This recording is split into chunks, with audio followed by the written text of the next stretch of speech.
Nakalatag na ang panlagari sa buto at iba pang kagamitan sa ilang ospital sa Maynila sakaling kailanganin para sa mga mabibiktima ng paputok. May report si Von Aquino.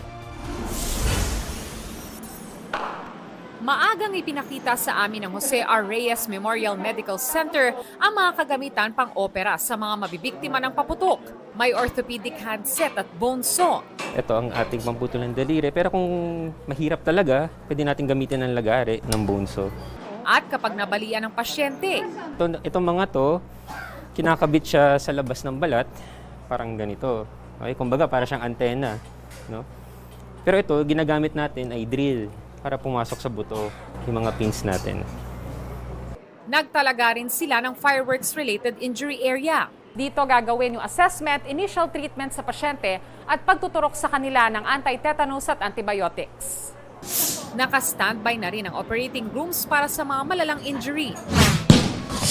Mula December 21 hanggang 2:58 PM ngayong araw, 9 na fireworks-related injuries na ang naitala ng JRRMMC.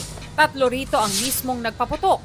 6 ang naputukan sa pinasinding paputok ng iba. 1 ang partially naputulan, habang 1 ang naputulan ng buong daliri. Paalala ng doktor kapag naputukan, hugasan ang nasugatang bahagi ng katawan.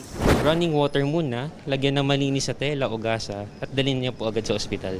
Kapag nakalunok naman ang watusi o iba pang nakalalasong paputok, uminom ng egg whites at dalhin kaagad sa ospital ang pasyente. Iwasan din daw ang pagpulot ng mga paputok na hindi nasindihan o hindi sumabog.